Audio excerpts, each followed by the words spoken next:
बिना धूप और बिना चावल के आटे के आपको चावल के पापड़ बनाने हैं तो इस रेसिपी को देखकर आप घर पर बिना चावल के आटे के और बिना धूप के चावल के पापड़ बना सकते हैं। ये देखिए, मैं इसे आपको फ्राई करके दिखाती हूँ। आप देख सकते हैं कितने अच्छे से ये पापड़ फूला है। इसमें ना तो हमने बेकिंग सोडा मिलाया है और ना ही पापड़ खार। तो बिल्कुल परफेक्ट बिना फटे चावल के पापड़ बनाने के लिए इस वीडियो को पूरी देखिएगा और इसे बिल्कुल भी स्किप मत कीजिएगा। बहुत सारे टिप्स मैं आपके साथ वीडियो में शेयर करती हूँ और जो भी प्रॉब्लम्स आती हैं हमें चावल के पापड़ बनाने में, वो भी मैं आपके साथ में शेयर करूँगी। तो चलिए शुरू करते हैं। और ये चावल के पापड़ बनाने के लिए आप कोई भी चावल यूज़ कर सकते हैं जो आप रेगुलर यूज़ करते हैं। तो हमने यहाँ पर ये 1 कप चावल लिए हैं और चावल को हमने रात भर के लिए पानी में भिगोया था और इन चावल को हमने एक बार स्ट्रेनर से छान लिया है। तो आप देख सकते हैं एकदम चावल टूट चुके हैं।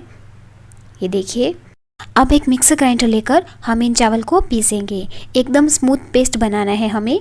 तो हम थोड़े से चावल डालेंगे और यहाँ पर हमने आधा कप पानी लिया है और इसी आधा कप पानी को यूज़ करेंगे हम। तो थोड़ा सा पानी अभी हमने डाला है और मिक्सर ग्राइंडर में चावल को पीस लेते हैं। ये देखिए, एकदम स्मूथ पेस्ट बना लिया है हमने। अब हम बाकी के बचे हुए चावल भी इसी पानी से पीस लेंगे। तो इन चावल को पीसने के लिए आप मिक्सी को थोड़ी ज़्यादा देर चलाएं जिससे कि चावल का एकदम स्मूथ पेस्ट बने। तो इस पेस्ट को हमें छानने की ज़रूरत नहीं है। अब ये बाकी का बचा हुआ पानी हम मिक्सर ग्राइंडर में डालेंगे और ये जो पानी है इसे हम चावल के पेस्ट में मिक्स कर देंगे। तो यहाँ पर हमने पूरा आधा कप पानी का यूज़ किया है। ये देखिए, अभी बैटर थोड़ा सा थिक है तो 1 चम्मच पानी मैं इसमें और मिलाऊंगी। तो मिक्सर ग्राइंडर में ही मैंने पानी डाला है और ये 1 चम्मच पानी और मिला दिया है। और ये देखिए, हमने 1 कप चावल के लिए आधा कप और 1 चम्मच पानी का ही यूज़ किया है और इतने ही पानी से हम चावल के पापड़ बनाएंगे। तो बैटर को चेक करने के लिए हम स्पून को इस तरीके से बैटर में घुमाएंगे। तो ये देखिए, ये बैटर की एक लेयर स्पून पर लग चुकी है। ये देखिए, इस तरीके से भी आप चेक कर सकते हैं। तो इतना थिक आपका बैटर होना चाहिए, तभी आपके चावल के पापड़ फटेंगे नहीं। और अब इस चावल के बैटर में हम मिला देते हैं थोड़ा सा नमक। तो स्वादानुसार आप नमक ले सकते हैं। मैंने आधे छोटे चम्मच से भी कम नमक लिया है। 1 टीस्पून मैं इसमें जीरा ऐड करूंगी और 1 टीस्पून ही हम इसमें रेड चिली फ्लेक्स ऐड कर रहे हैं। तो जो आपको पसंद हो आप इसमें जीरा या चिली फ्लेक्स या काली मिर्च भी ऐड कर सकते हैं। इन सबको हम अच्छे से मिक्स कर लेते हैं। और ये चावल के पापड़ हम स्टीम में बनाएंगे। तो बिना धूप के चावल के पापड़ है, इसलिए हम इन्हें इस तरीके की प्लेट्स में बनाएंगे। ये टिफ़िन की प्लेट है। आप यहाँ पर प्लास्टिक प्लेट का भी यूज़ कर सकते हैं। और ये स्टील की प्लेट को हम थोड़ा सा ऑयल से ग्रीस कर लेंगे। तो बिल्कुल थोड़ा थोड़ा ऑयल ही हमें लगाना है, नहीं तो चावल का बैटर इन पर टिक नहीं पाएगा। और ये देखिए, इस तरीके की प्लेट पर भी आप ये चावल के पापड़ बना सकते हैं। तो जो साइज़ आपको पसंद हो उस साइज़ के आप चावल के पापड़ बना सकते हैं। इन्हें हमने ऑयल से ग्रीस कर लिया है। अब इस बैटर को हम थोड़ा थोड़ा करके इन प्लेट्स में डालेंगे। ये देख, 1 छोटी चम्मच मैंने यहाँ पर बैटर लिया है और इसे हम चारों तरफ अच्छे से फैला देंगे। आसानी से चारों तरफ फैल जाएगा। ये देख सकते हैं आप। तो अगर आप फर्स्ट टाइम चावल के पापड़ बना रहे हैं तो इतना ही थिक बैटर रखिएगा और प्लेट में हम इस बैटर को अच्छे से घुमा लेंगे। तो ये देखिए, इतना इतना बैटर हमें डालते जाना है। अगर आपको ये बैटर थोड़ा ज़्यादा लगता है तो इस तरीके से आप प्लेट को कोट कीजिए और एक्स्ट्रा बैटर बाउल में निकाल दीजिए। तो ये देखिए, हमने 1 छोटी चम्मच जितना बैटर सभी प्लेट्स में डाल लिया है। नेक्स्ट स्टेप में हमने कढ़ाई में 2 गिलास पानी गर्म होने के लिए रखा था। पानी अच्छे से बॉईल हो चुका है। तो अब हम ये जाली इसके ऊपर लगा देंगे।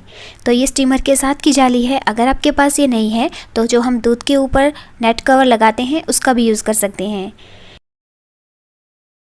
कढ़ाई को हम कवर कर देते हैं और जैसे ही स्टीम बनने लगेगी हम कढ़ाई का कवर हटाएंगे। और जो प्लेट्स हमने तैयार करके रखी है, तो जितनी प्लेट्स एक बार में आए आप उतनी प्लेट्स रख सकते हैं। कढ़ाई को हम फिर से कवर कर देते हैं और 30 से 40 सेकंड के लिए हाई फ्लेम पर हम इन्हें स्टीम होने देंगे। को हाई रखकर हम इन पापड़ को 30 से 40 सेकंड के लिए स्टीम कर लेते हैं। जब ये पापड़ बन जाते हैं तो ये हल्के ट्रांसपेरेंट हो जाते हैं। तो हमने यहाँ पर थिक लेयर लगाई है, तो हम 40 सेकंड के बाद ही इन्हें देखेंगे। पापड़ के अच्छे से स्टीम होने पर इनमें हल्की शाइन भी आ जाएगी। अगर आपको लगे कि पापड़ अच्छे से पके नहीं हैं, ये अभी सॉफ्ट हैं, तो आप 10 सेकंड के लिए इन्हें और स्टीम कीजिएगा। तो ये प्लेट्स हम निकाल लेते हैं। कढ़ाई को फिर से कवर करेंगे और स्टीम बनते ही हम इसमें नेक्स्ट बैच रख देंगे। और इस तरीके से चावल के पापड़ बनाने में बहुत कम टाइम लगता है।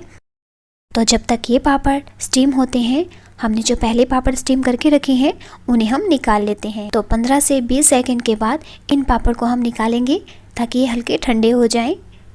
तो नाइफ़ को हम चारों तरफ किनारों पे घुमाएंगे और एक साइड से हम इस तरीके से थोड़ा सा उल्टा कर लेते हैं और इस पापड़ को उतार लेंगे। ये देखिए बिल्कुल हल्के हाथों से हमें ये करना है, क्योंकि स्टीम में बने ये पापड़ बहुत सॉफ्ट होते हैं।